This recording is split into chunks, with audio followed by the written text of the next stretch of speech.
Assalamualaikum warahmatullahi wabarakatuh. Jumpa kembali dengan kami teknisi cahaya teknik elektronik murah Boyolali.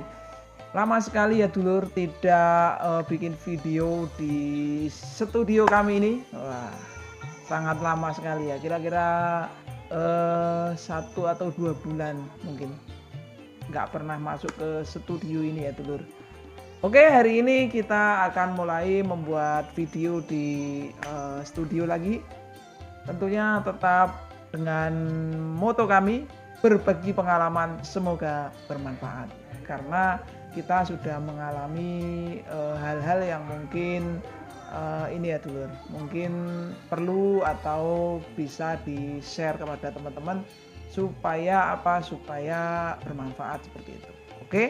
Di video kali ini kita pertama mau membahas tentang ada pertanyaan pada kolom komentar dari Mas Sahrul di Bandar Lampung kemarin menanyakan seperti ini, dan ini cocok juga saya buat konten ya dulur. Mohon maaf untuk semua komentar yang masuk di kolom komentar itu kita hanya bisa membaca sekilas seperti itu, dan kita tidak bisa atau tidak punya kesempatan waktu untuk membalas satu persatu. Mohon maaf ya dulur.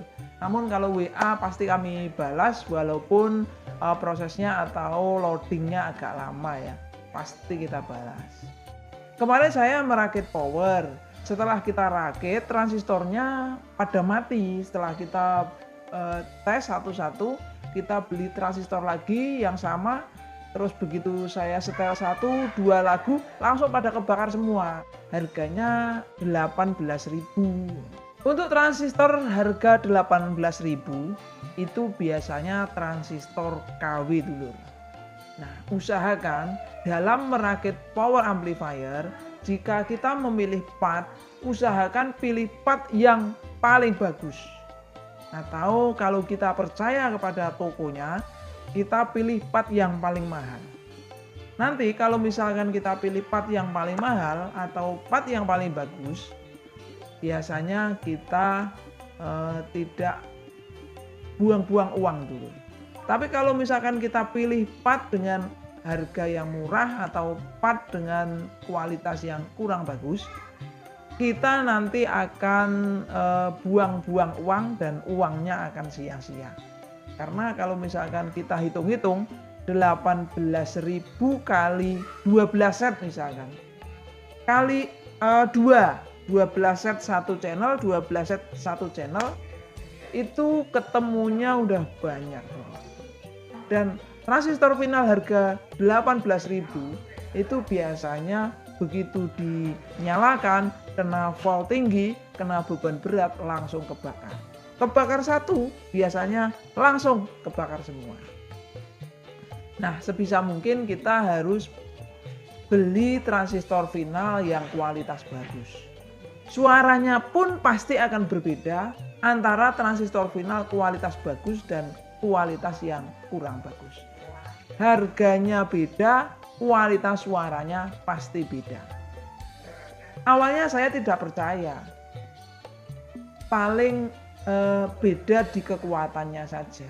Tapi ternyata setelah kita praktekkan, suaranya pun jelas beda. Lebih mantap, lebih horek, lebih tebel kalau transistor finalnya yang original. Jadi usahakan kita kalau memilih part khususnya untuk transistor final itu pilih yang terbagus. Cara dan tip-tipnya seperti apa memilih transistor final yang bagus? Itu diantaranya yang pertama, kaki transistor itu biasanya bukan terbuat dari besi.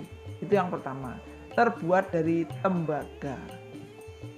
Yang kedua, heatsink dari transistor. Jadi transistor itu juga ada heatsinknya. Transistor itu ada pendinginnya atau lempeng di bagian belakang itu tidak nempel magnet.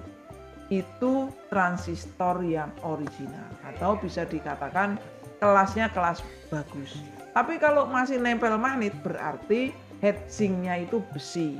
Berarti lempeng yang ada di belakang transistor itu besi. Kalau lempengnya itu besi, maka transistor itu KW atau kurang bagus.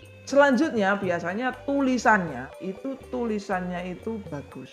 Tapi kalau transistor itu KW, tulisannya itu kurang jelas. Untuk lebih enak, kita harus bisa melihat 2 jenis transistor yang berbeda atau 3 jenis transistor yang berbeda. Kita bisa memilih mana transistor yang bagus dan mana transistor yang jelek sesuai dengan fisiknya.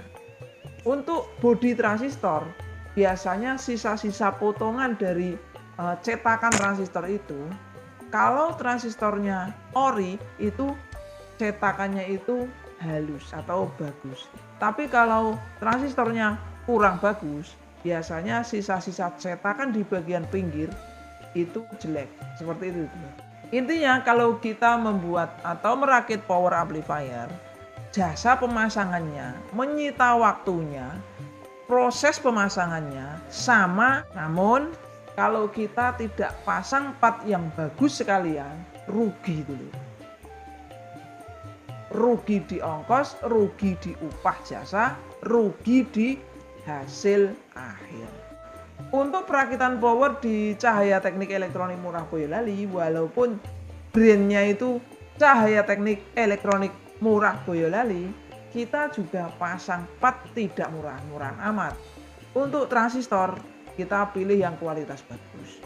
Untuk trafo, kita pilih yang kualitas bagus.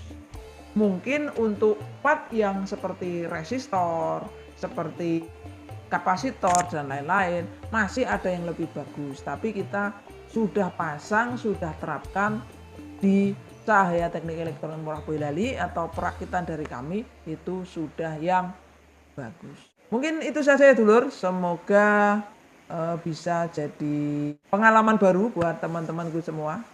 Terima kasih telah menonton video ini sampai selesai. Like and subscribe-nya ditunggu. Sehat selalu, tetap semangat, dan wassalamualaikum warahmatullahi wabarakatuh.